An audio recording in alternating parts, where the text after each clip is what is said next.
All right. Good afternoon, everybody. Welcome to today's Survivor Circle. I'm Becky Perkins, Survivor Support Specialist with Zero Abuse Project, and I'm very happy to welcome you all here today for what promises to be a wonderful discussion.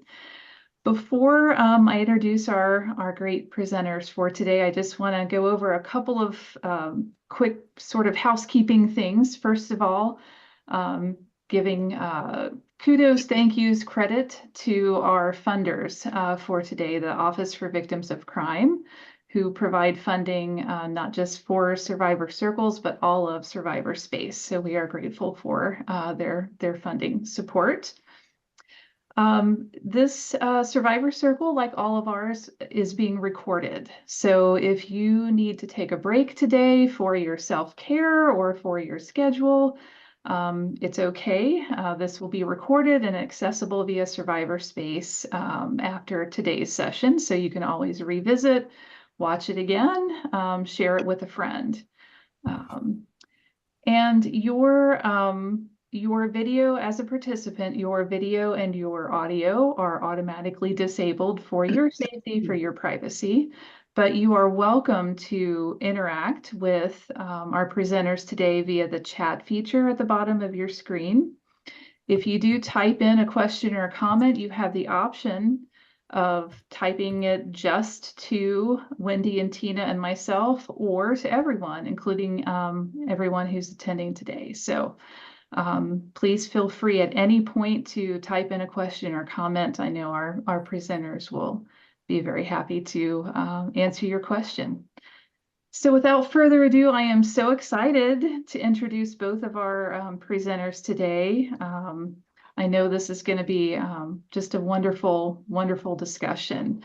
So first of all, we have Wendy Jensen. Wendy is a veterinarian, an author, and a survivor who speaks from hard-won experience as she works through the pages of her past in order to discover and maintain inner tranquility. She has found joy, friendship, and support through the work of Zero Abuse Project and her role as an advocate, and she's wonderful at that. Along the way, she has authored 3 books on veterinary homeopathy, as well as a novel entitled But I Already Said Goodbye, illustrating the close link between domestic violence and animal abuse. Her poetry has appeared in the online journals The Tiny Seed and Text Power Telling. And we are also very happy to welcome Tina Smith. Tina is a pediatric nurse, a mom, an activist, and a survivor of childhood sexual abuse. Her advocacy has helped advance victims' rights and has improved community efforts to prevent abuse. As a survivor of childhood sexual abuse, she uses her story and her voice to remind others that we need to stand together in solidarity to create change. Tina is a caring person who will share her experience and insight with survivors interested in learning more about advocacy opportunities. She's the current board chair of the New Hampshire Coalition Against Domestic and Sexual Violence and the volunteer director of the coalition's Survivors Caucus. So, amazing women, both of you, and I'm just honored to have you both here today. So welcome, and we look forward to the discussion. Oh, thank you, Becky. What a lovely hello. Thank you. Yeah, and so nice to see you, Tina. You as well, Wendy. Thanks for asking me to be here. Oh, sure. So we're going to talk today. I guess I have slides, so as far as I know, I can just share my screen, which actually I should have asked how to do that.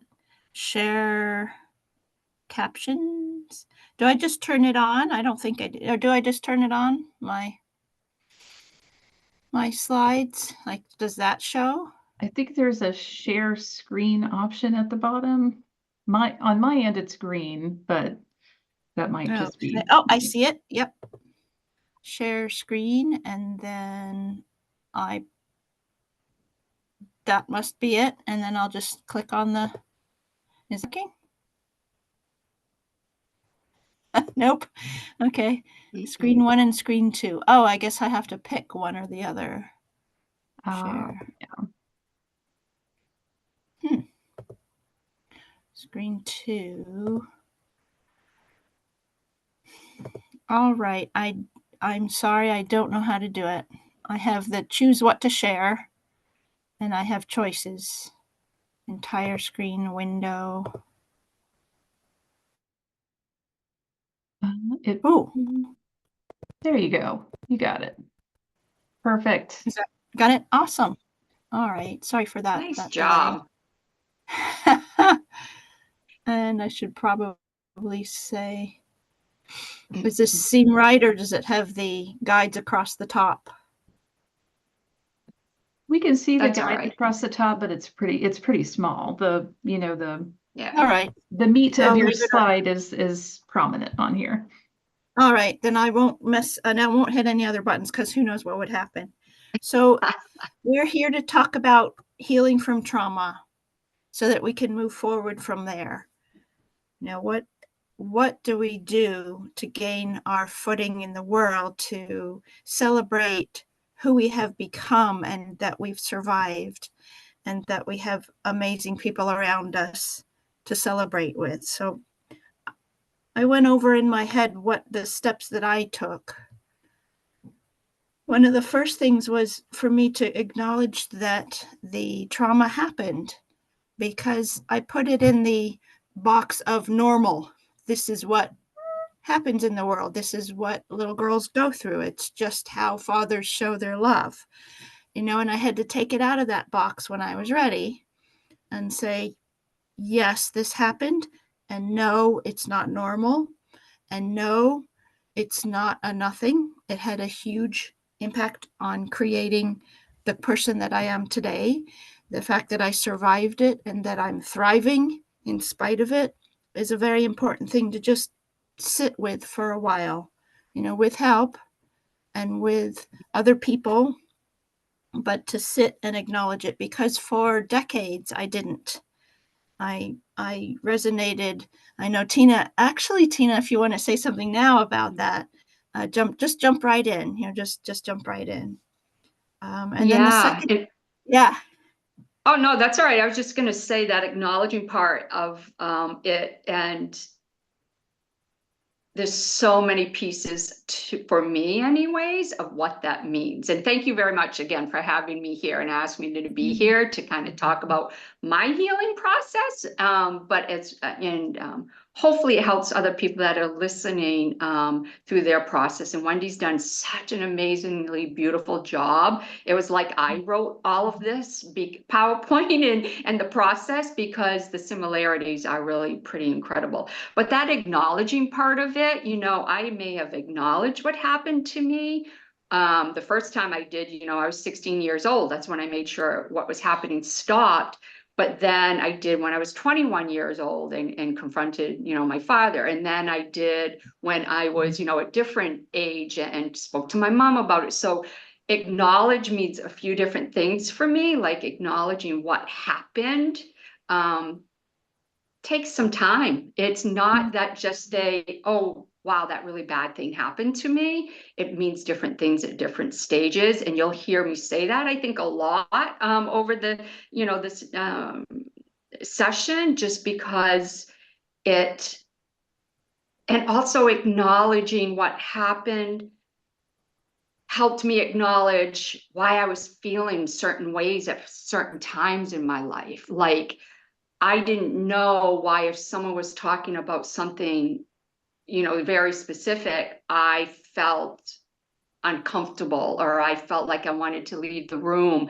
And now that I've had that opportunity to acknowledge what happened, it just opens up and helps you recognize certain things and why you are uncertain. So acknowledging is that first part of it, but it's important, and there are definitely different points and different stages of what it could mean for people.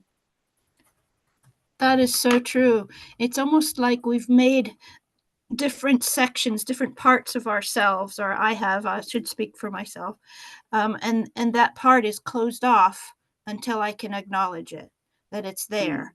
And it's making me more of a piece again, to say, yes, this happened, and no, it wasn't a good thing, and moving on from there. But first, saying yes, opening the door and saying, yes, it's in there. Agreed. So, yeah. And then from there, the next big chunk is accepting that it had an impact.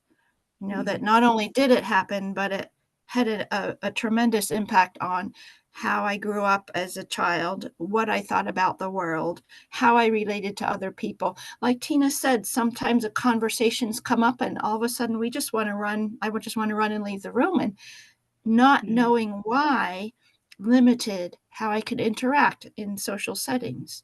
Now I have a group of friends and they're growing. I'm getting more, and I'm finding myself not just speaking to them and sharing things, but I'll actually interrupt. That's unheard of for me, but it's normal conversation. One person, another person, you jump in all excited and then stop and let the other person. There's a flow, and I didn't know how to do that until I could look back into what was stopping. What were the doors in the way of my communicating? Yeah, and accepting the impact obviously does not mean to accept what happened to us, but accepting the impact, I also feel is both Wendy and I have a very dear friend who talks about that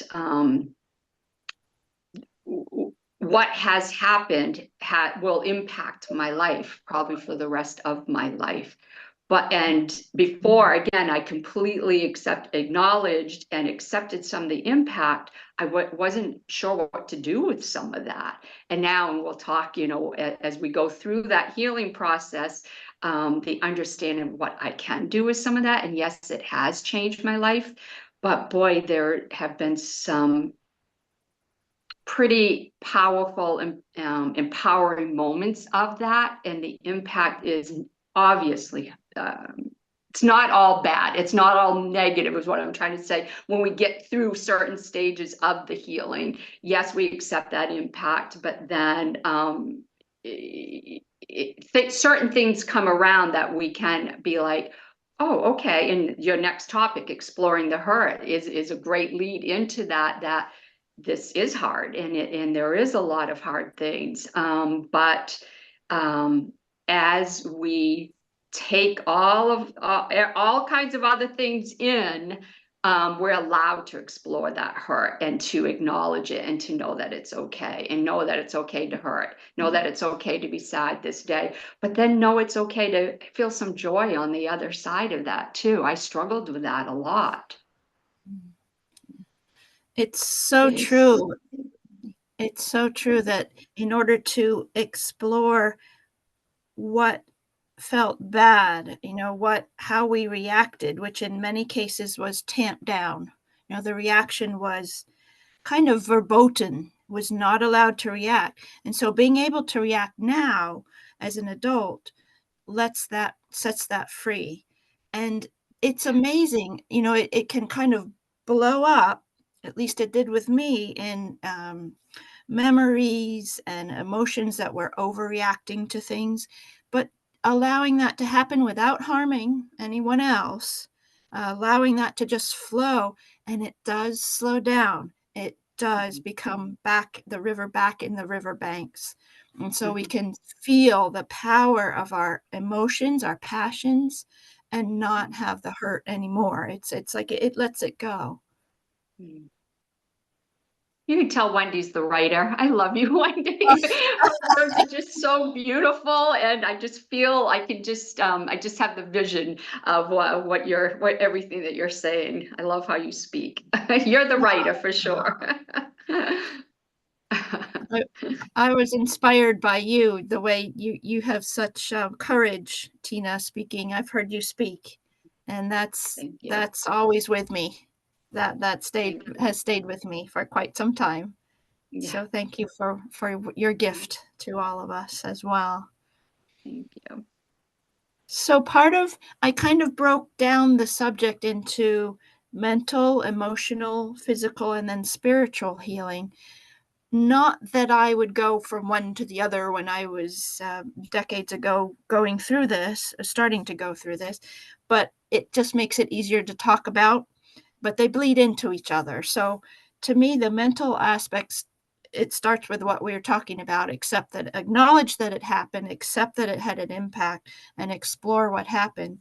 And to me, a very important first step in the mental healing was connecting with safe family members. So I would talk to them about what happened, the ones that were safe, were not involved. Eventually, certainly we can connect or at least reveal things to the offenders. I've had the ability to avoid that because my offender has passed away. And even before I remembered everything, he was already gone. But that is part of the healing, is a connection to safe family members, to friends, other survivors. Survivor Space is an amazing place with lots of ways to connect. And it can vary, which helps me because I am a very private person, and talking on a screen or listening on a screen, and you just see the person. You don't even have to be there. You can go from that all the way to what Tina and I are doing today, and talking and having our faces up there. So Survivor Space allows that whole range of connection, which I think is wonderful.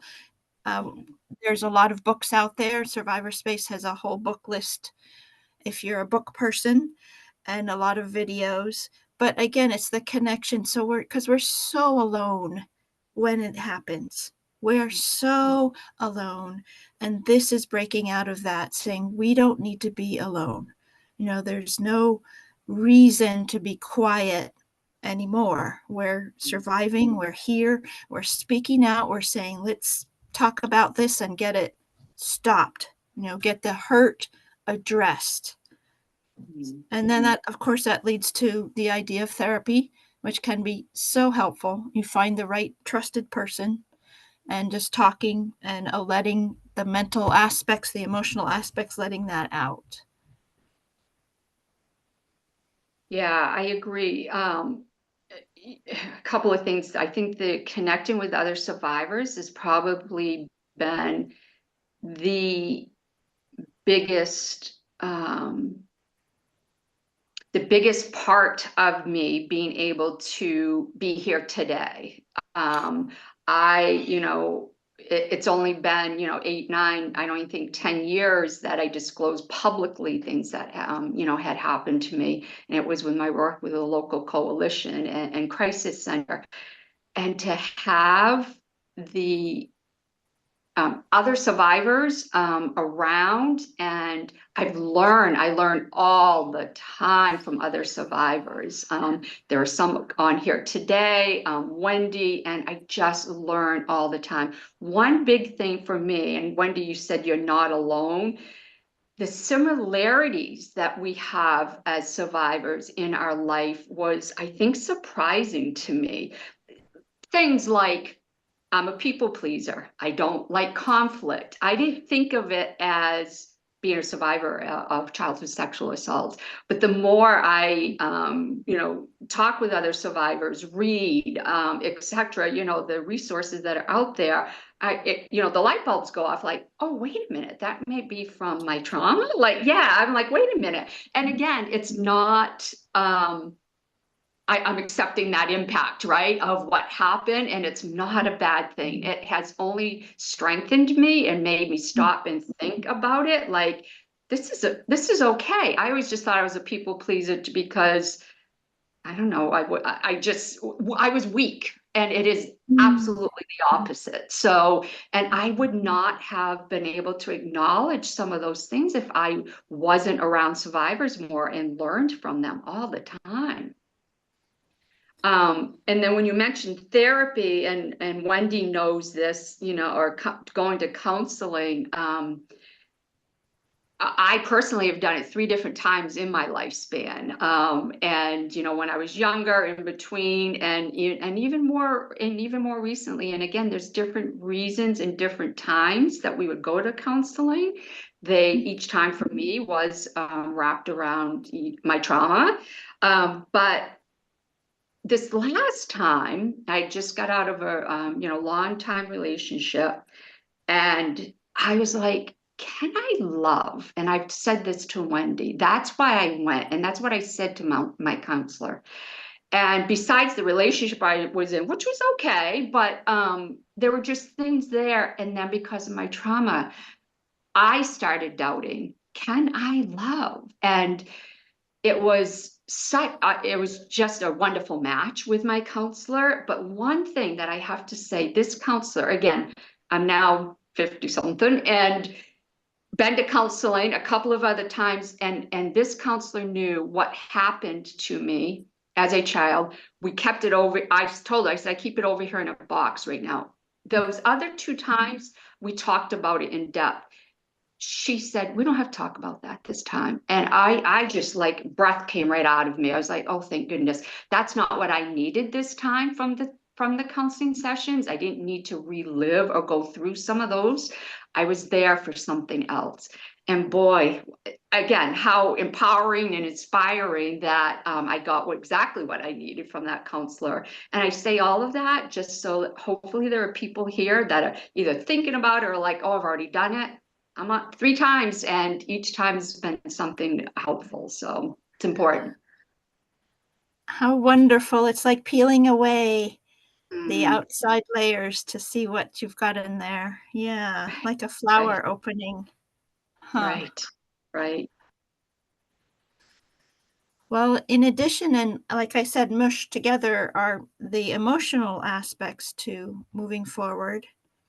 And one of the big things for me was writing from very early on. Even as a girl, when I was kind of in the middle of everything, I was writing stories about wild horses getting captured and then getting free. And as I got older, I continued and learned about journaling. And it's amazing how freeing it can be to put the words down. What is it that you're feeling? So it becomes, instead of a color and a swirling energy, it becomes something real on the page. And then you can look at the words and you can say, no, it's not quite right. It's this. And there's something about getting the this that's a very releasing, very healing experience, just simply to have the right words to tell yourself what you're feeling. And you can also use those words to communicate with others, because the swirling colors are hard to talk about, but they mean something real. And so I found a lot of help with journaling. There was I guess the book is probably on the website, but I think is it Healing from Within? Anyway, there's a great book in particular that I liked on journaling. I think there's probably more than one out there. And then, of course, as I mentioned in the slide, talking to somebody. It can be a lifeline, helplines, hotlines, warm lines, even, just to speak and say, this is what's happening to me tonight. I'm trying to get dinner ready. My toddler needs me. I have her in my arms, but can I talk just for 10 minutes? And you've got somebody there. Now, the crisis center has a line. There's a national line out now. I have it at the last slide. And you can just talk to somebody who cares and who understands. And that really helps also. It's like we need to be like we're balloons up in the air blowing around a bit. And if we can just pull the string a little bit and get us back down under the trees where we can have our other balloon friends around. So the emotional aspects have been so important for me.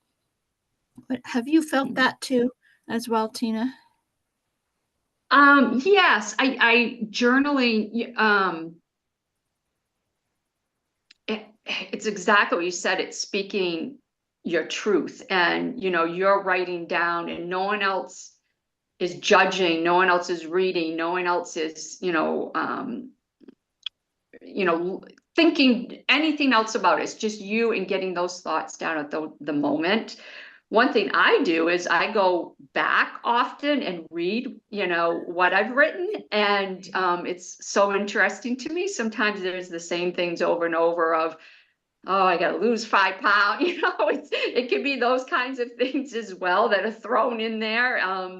But besides that, I sometimes write the same things year after year. I can also see growth and strength in it. And it, again, it's empowering. Sorry to use that word all the time, but it is.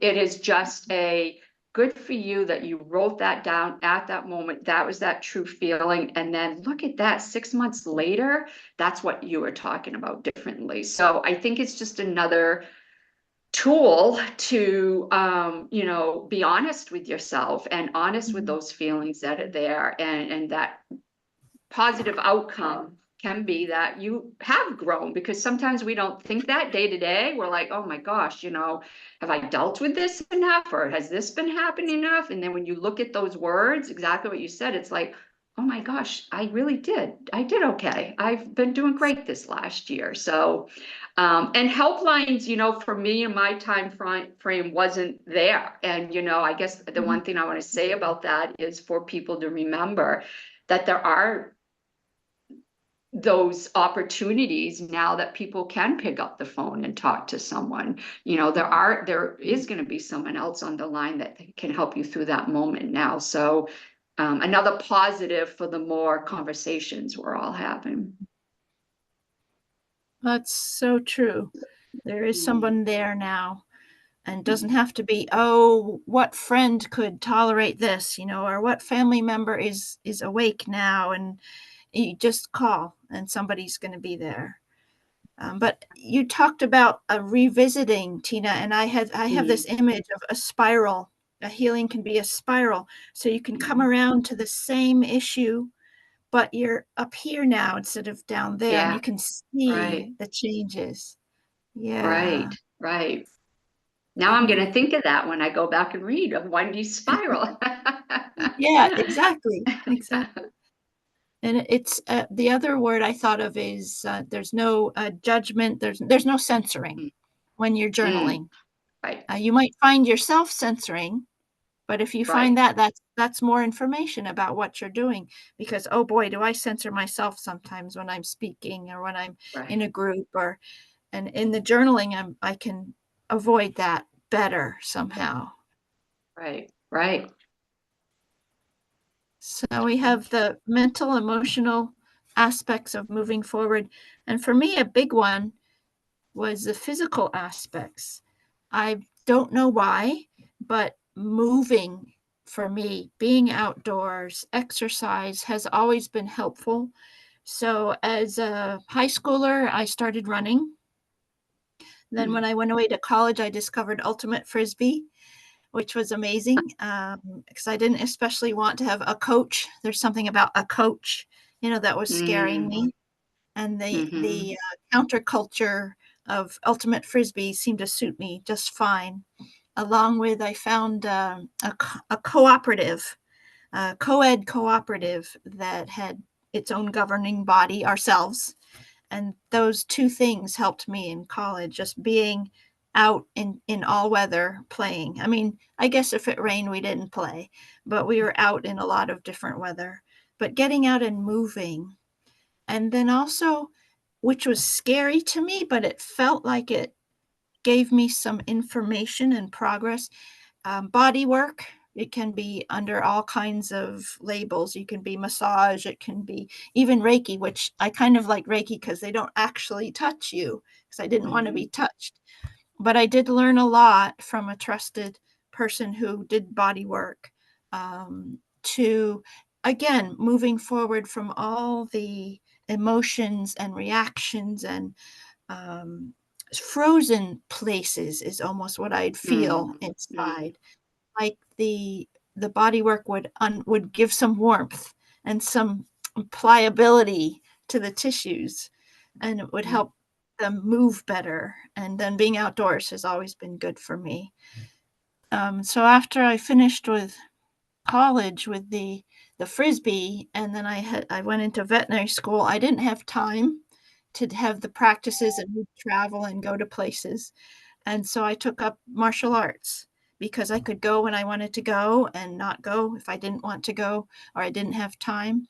And that was quite powerful because I learned that my muscles and my body could be strong. And I didn't really think, I'm not very tall, and I'm not very big, but if I focused and learned a certain motion in a certain way, I could make a difference. I could break a board. I could make a loud yell. That was kind of amazing to learn the yelling, and within people that are all doing the same thing, and we're all supporting each other. So that was an important way to grow, way to heal personally for me. Yeah, it's I have so many thoughts going through my head right now. I wonder if I'm not quite moving forward on this a little bit when you talk about some of those things, the massage and some of those things I haven't been comfortable with. So I think my moving forward, like recently we had a group of survivors that did a yoga class to support a local agency. And the yoga class itself was good, but the last, I don't know, 5 minutes, it was my only time of doing yoga, so let's be aware of that. Like the last 5 minutes of it, we just laid there on our backs and didn't move, didn't do anything. And it was highly uncomfortable for me just to lay there flat on my back. Not physically because my back was sore, I just was not comfortable doing it. And I actually talked to the yoga instructor and about being trauma informed. And Wendy and I have talked about this so many different avenues, like the massage or the or yoga, are trying to have that education about being trauma informed, which is so important for for survivors. And I'm thrilled that that is happening. So I think again on this, it is figuring out where you are at and what is good for you. And mine is being outside and going for walks and short walks, but I love being out doing and having walks. My brain at the beginning of the walk might be all over the place, and midway I'm a little better. At the end of the walk, I'm just, oh, the sun is beautiful. Look at those birds. Like you can see nature out there. So it is walks for me. And it's interesting, when I was preparing for this today, it hit me because I do have a brother, and our home had domestic violence in it. And I was like, it was the first time it clicked for me. I'm like, some of my best memories with my brother is we were outside in the woods and playing, and we were in the home, we were outside. And it's interesting, we always played house. Like we had a kitchen in the woods, we had a living room, and we were like this little family. So I don't know if that's part of the being outside part of it for me, but it's maybe stop and think about it, like, oh, that's interesting. Some of those my best memories of my childhood was being outside, being with my brother, being outside the home. So I think there's some interesting parts of that for sure. But again, I think everyone's going to be comfortable with whatever that physical aspect is for them to release some of that. Although I'll say that yelling part sounds really fun, Wendy. That does sound maybe like something I would enjoy. That's a good release. It's an interesting counterpoint or contrast to, I'm yelling because I'm told to yell, and it's respectful to the class leader, and I'm yelling because I want to say something and I want to let it out. And you can be as loud as you want to, and yeah, that part was quite wonderful. I had to learn, just like I had to learn how to make a fist. It's like, what, a fist? What do you mean a fist? Whoa, curl these and roll. And yeah, it was really good. Another aspect, there's also self-defense classes, and they're quite directly linked in my mind to fighting back. And that's something that I don't know about other people, but I didn't do and wanted to, but it was something that I couldn't do at the time. And so fighting back now feels like a revisitation to a hurtful place and turning it into my own power. And yelling is part of that. Within a safe space and with padding, hitting, and moving fast and doing forms it really helped me blossom, for lack of a better word. Bicycling, anything to move fast. I love that image, Tina, of you starting out with your minds like this, and then in the middle it's starting to, and by the end you're like, whoa! I don't know if you have that. There's an app that identifies birds. I think it's called Merlin. And so I've been at danger of running into trees because I'm walking along and I'm like, oh, what's that one? And so I'm looking up, trying to point the app on the phone towards the bird. I'm going to run into a tree. And then I'll look and go, oh, look, it's a goldfinch. You know, it's just anything to bring us out of ourselves, because I really don't think we end at our skin. You know, our body maybe does, but we go beyond our skin. And if we're outside, we can connect so far out there into, to me, it's a safe place, the outdoors. Just like you said, you're growing up in the outdoors was a safer place. Yeah. The ocean. It was a safer place for sure. Yeah, the ocean. Yeah, the ocean is one of my favorite places. And I do think a lot of people feel that way. There's just something so calming and peaceful of it. But some people, some people prefer lakes. So it is wherever it may be, that you can just take that deep breath. And maybe, when you're talking about the birds, etc., for me, it like the sun and the blue sky and trees. And again, I just feel like beauty, like it's just beautiful. And it's helps forget some of that ugliness, some that hurt, all that stuff we said at the beginning, right? Here we are moving forward. Like I can let all of that in. I can allow that beauty in. And it's a wonderful thing to happen, when I am able to go out on those walks and smile when the sun's beating down.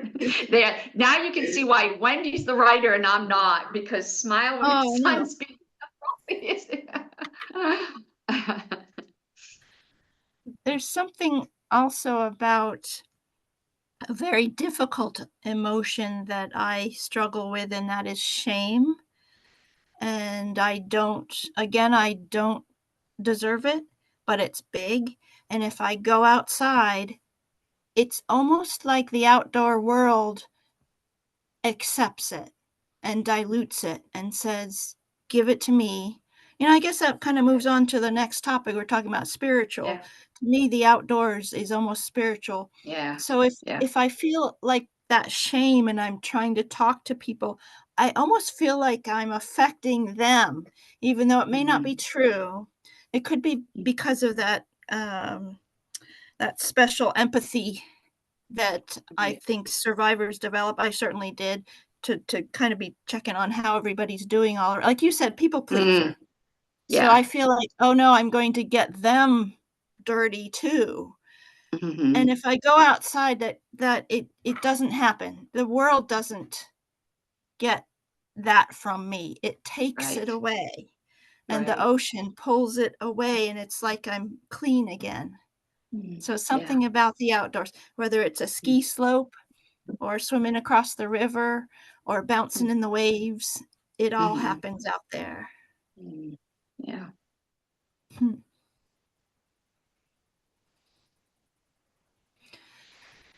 So I'll move on. The last chunk, I've talked about mental healing, emotional healing, physical healing, and then I don't want to forget the spiritual aspects. There can be the church, the set up place where you can go and you can find people that help you heal. And there can be prayer. You can be private in your room. Often I might pray in the woods. I'd be out there in the woods. I spent a Christmas out there once. And then meditation to me is an aspect of spirituality that doesn't have to be labeled any one religion, but it's a way to access something bigger than yourself. And again, that feeling of letting it go, finishing, moving forward, letting the pain and the struggling go to something bigger than yourself. Mm. And I wondered if Tina, you have experiences there that you can relate to. Yeah. I think some on that meditation level of it, I, I, for me, I think it's a little more of just sitting and being in the moment, no matter what my moment is. And sometimes because of us being busy all the time, etc., I have to stop and say, be in the moment. But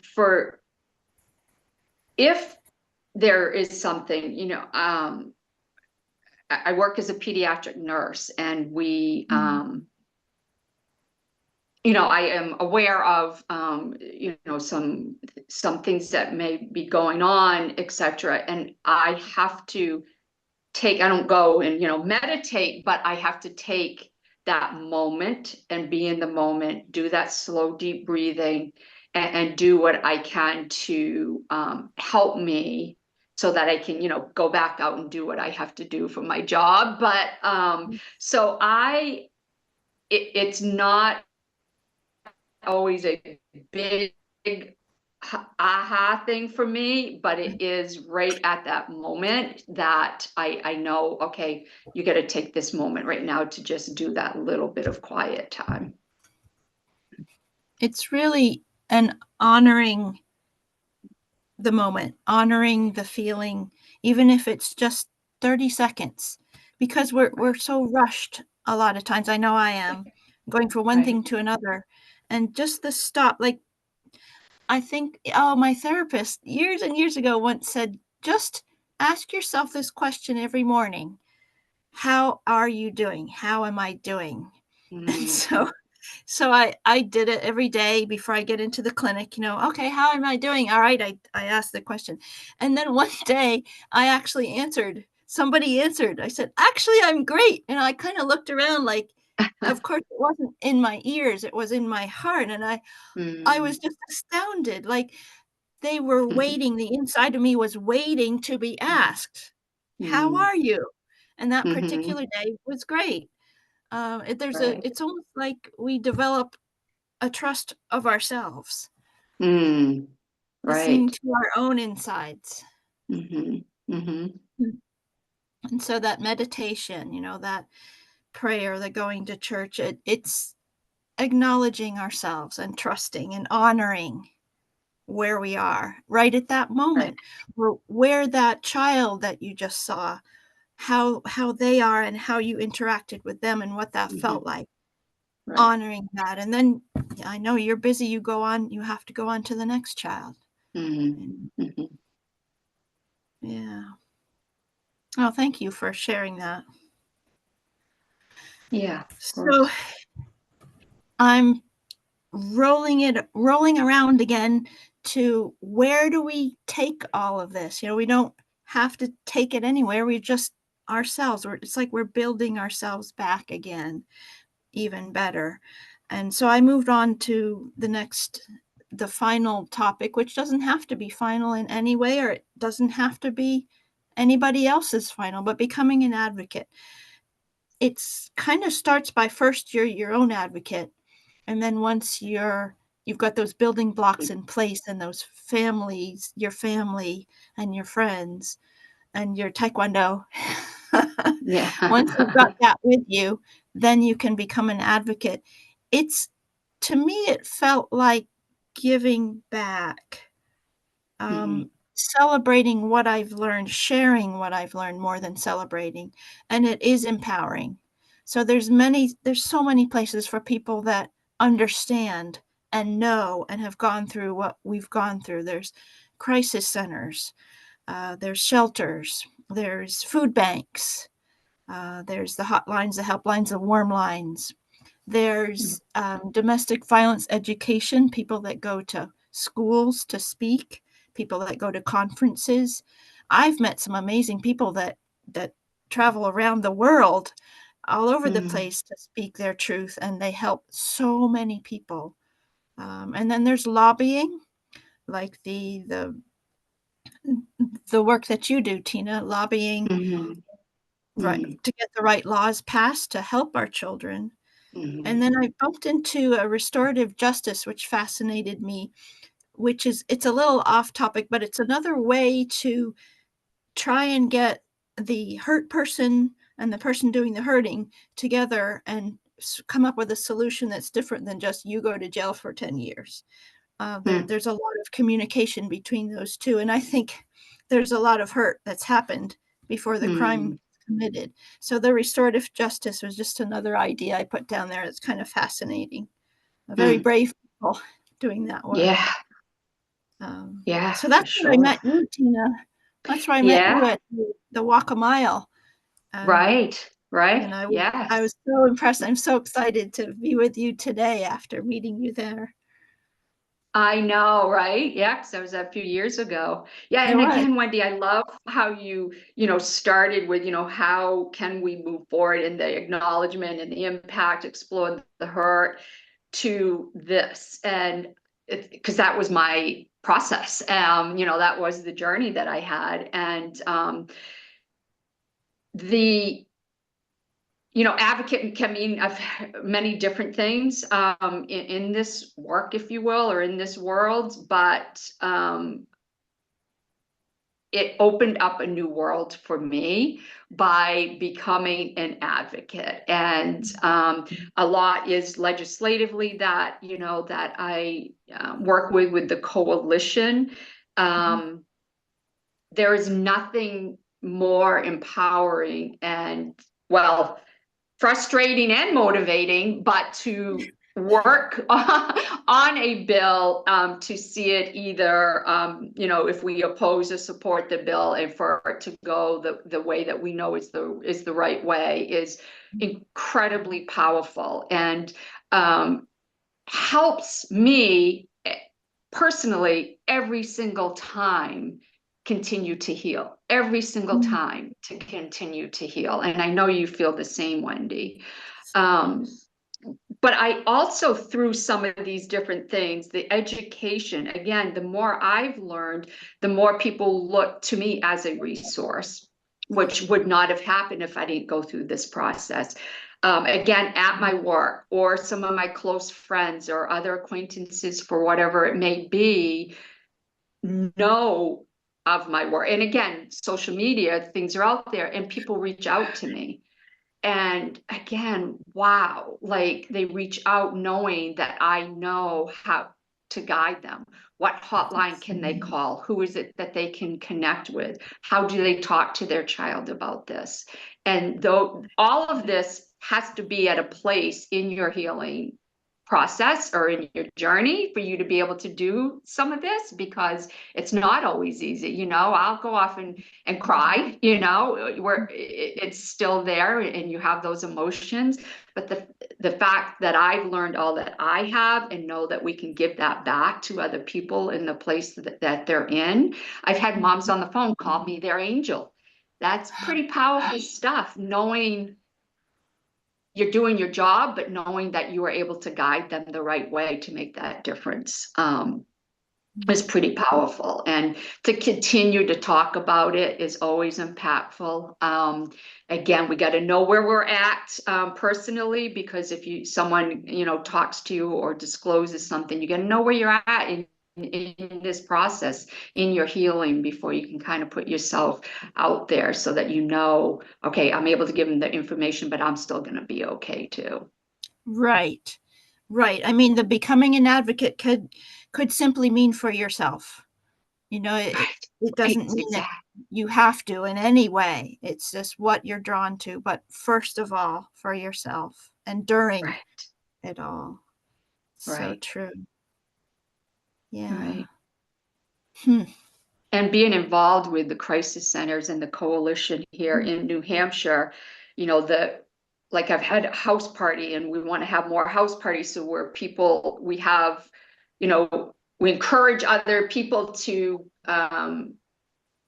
go to people's homes and have someone from either the crisis center or wherever help increase the awareness and help talk about that. And again, it is all good stuff that this conversation continues and people walk away like, okay, wow, it's just very powerful. And Wendy and I are part of a survivors caucus, and we strongly believe, as probably many of you here today, that power in numbers, but the power of a survivor is pretty impactful. And we say in our survivors caucus, we don't always, depending what we're doing out there doing, we don't have to talk about our stories every time. We don't have to relive what we went through. That's not what advocacy always has to be about. And I think that's an important part to think about and remember as well. We don't always have to share some of that hard stuff. It's just for awareness. It's pretty wonderful how the coalition organizes the way we can help with the lobbying, because I'm not that well versed in what to do, to help support a bill. But they've got all the information arriving on my computer screen. And it says, this is the bill. This is what the wording of it. This is what we think we should do with it. And here's how you can put your voice into the system. And there I am. Or I could call, and I've done some calling. And it's just, they make it easy for me to help as somebody who doesn't really know what lobbying is all about. So that's been a wonderful education for me.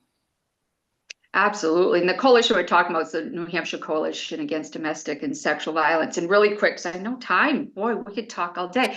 But what it also has done for me is I forward that on to other people that I know are going to want to know that. Again, my pediatricians at my doctor's office, I'm like, hey, here's this bill coming up. This is what it means, etc. And other staff in our office, they had no idea. They're like, wait a minute, they're trying to do what? So again, it is that awareness in our communities. It's just so darn important. Oh, this has been really wonderful, Tina, to connect with you and to share what we've learned with other people. And I know I'm always learning. I'm always learning myself.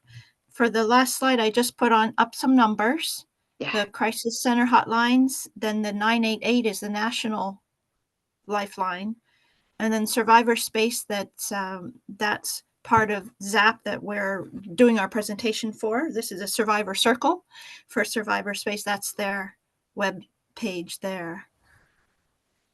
So if we have any questions, we can perhaps address those if Becky's here, or I see the chat is over here a little bit on there. I don't know if you can see it too. Yeah, thank you both. I know Melanie just was commenting earlier. Oh yeah, she writes the impact is great, but the inspiration and power is greater at times. Love that you both. Yes, thank you, Melanie. You're a wonderful. You are such a crusader as well. And yep, looks like some wonderful comments. Thank you, Melanie. So Becky, anything more that, or Tina, I didn't want to cut you off. You had more you wanted to say. No.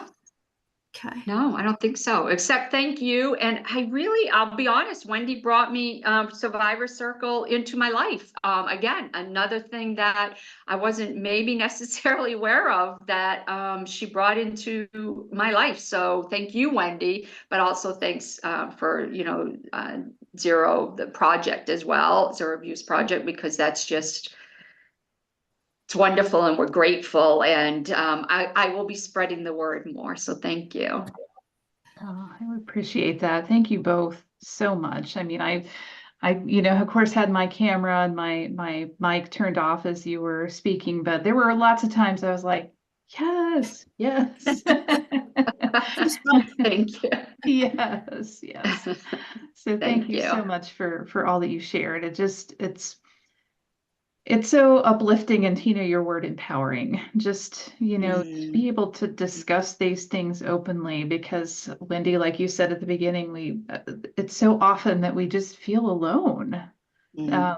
No matter where in our journey we are, there's lots of spots where we feel alone. So just being able to give voice to those spots and those experiences is just so important and empowering and inspiring. So thank you both so much.